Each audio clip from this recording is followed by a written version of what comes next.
नमस्कार मैत्रिणींनो, कसे आहात तुम्ही सगळे? तुमचं खूप खूप स्वागत आहे आपल्या चॅनलवर. आजचा व्हिडिओ खूप खास आहे, कारण आज मी बोलणार आहे महिलांसाठी फायनान्शियल अवेअरनेस म्हणजेच आर्थिक साक्षरता. या व्हिडिओमध्ये मी महिलांसाठी खास टिप्स पण सांगितल्या आहेत, त्यासाठी पूर्ण व्हिडिओ बघा. आर्थिक साक्षरता म्हणजे काय बरं? सोप्या भाषेत सांगायचं झालं तर पैसे कसे कमवायचे, कसे वाचवायचे आणि सर्वात महत्त्वाचं ते कसे वाढवायचे. मी आजही अनेक महिला पाहते ज्या स्वतः पैसे कमवत असल्या तरी त्यांना फायनान्सवरचं पूर्ण कंट्रोल नसतं. जर तुम्हाला हा व्हिडिओ आवडला तर लाईक करा, कमेंट करा, सबस्क्राईब करा अशाच नवनवीन माहितीसाठी. महिलांनी फायनान्स का समजून घ्यावं? आपण जनरली हा विचार करतो की पैशाचं सगळं प्लॅनिंग घरातील पुरुष मंडळी करतील, मग ते वडील असतील, भाऊ, नवरा किंवा मुलगा असेल. पण आयुष्यात कधीही परिस्थिती बदलू शकते. आपत्कालीन परिस्थितीत स्वतः सक्षम असणं गरजेचं आहे. स्वतःचे निर्णय घेण्यासाठी आर्थिक ज्ञान आवश्यक आहे. जर घरातील सर्व आर्थिक निर्णय दुसऱ्यावर अवलंबून असतील, अचानक काही झालं तर काय? घरातील कर्त्या पुरुषाला जर काही झालं तर कित्येक महिलांना माहितीही नसतं की त्यांचे सेव्हिंग्स, FD, पॉलिसीज किंवा टर्म इन्शुरन्सबद्दल. तुम्हाला माहिती आहे का या सगळ्या गोष्टींबद्दल? माहिती असेल तर कमेंटमध्ये नक्की सांगा. म्हणूनच फायनान्शियल इंडिपेंडन्स इज पॉवर.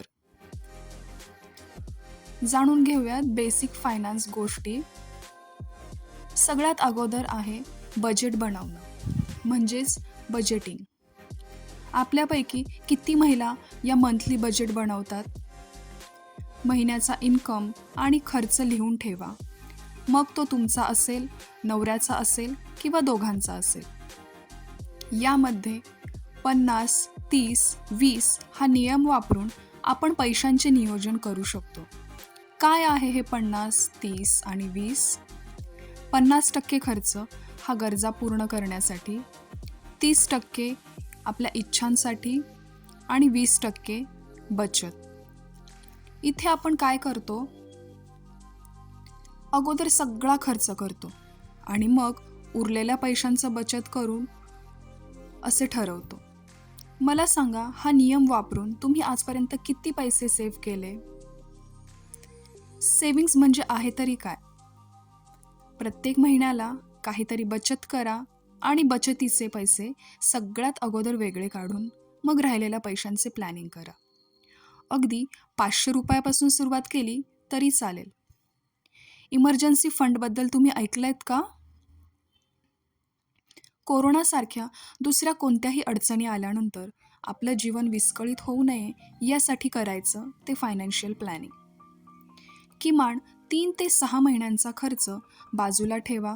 म्हणजेच जर कोणाचा महिन्याचा खर्च 50,000 रुपये असेल तर दीड लाख ते 3 लाख रुपये आपले इमर्जन्सी फंडमध्ये असायला हवेत.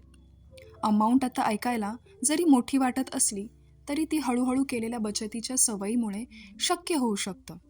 ही रक्कम आपल्याला अचानक आलेल्या खर्चांसाठी उपयोगी पडू शकते. इन्व्हेस्टमेंट किंवा गुंतवणूक म्हणजे काय? आता आपण जी रक्कम बचत करून ठेवलेली आहे ती बचत फक्त सेव्ह करून उपयोग नाही, तर पैसे वाढवणंही खूप महत्त्वाचं आहे. तर काय आहेत सोपे गुंतवणुकीचे पर्याय? तुम्हाला माहिती आहेत का? माहिती असेल तर मला कमेंट करा. फिक्स डिपॉझिट म्हणजे FD, रिकरिंग डिपॉझिट म्हणजे RD, mutual funds, systematic investment plan म्हणजे SIP. SIP म्हणजे दर महिन्याला थोडी थोडी केलेली गुंतवणूक. जेवढ्या लवकर गुंतवणूक सुरू केली जाते तेवढा जास्त फायदा होतो. पण ही बचत करण्याअगोदर आपल्याला कोणकोणत्या सामान्य चुका टाळायच्या आहेत? फक्त बचत करणे आणि गुंतवणूक न करणे, दुसऱ्यांवर पूर्ण अवलंबून राहणे, फसवणुकीत अडकणे, आर्थिक निर्णय न समजता घेणे. म्हणूनच नेहमी विचार करून आणि माहिती घेऊन निर्णय घ्या. महिलांसाठी काही खास टिप्स: स्वतःचं बँक अकाउंट ठेवा. डिजिटल पेमेंट शिकून घ्या. छोट्या रकमेपासून गुंतवणूक सुरू करा. फायनान्सबद्दल वाचा, शिका, कारण ज्ञान हेच सर्वात मोठं शस्त्र आहे. तुम्ही फक्त घर सांभाळणाऱ्या नाही, तुम्ही तुमच्या भविष्याची CEO आहात. आज एक छोटी स्टेप घ्या. तुमचा खर्च लिहायला सुरुवात करा. सुरुवातीला ₹500 सेव्ह करा. SIP बद्दल माहिती घ्या. तर तुम्हाला आजचा हा व्हिडिओ कसा वाटला मला सांगा. चला मग भेटूयात अजून एका नवीन व्हिडिओमध्ये. आणि हो, हा व्हिडिओ तुमच्या मैत्रिणींना, बहिणींना, ऑफिस कलिग्सला नक्की शेअर करा, कारण फायनान्शियली स्ट्रॉंग वुमन म्हणजे स्ट्रॉंग फॅमिली. बाय.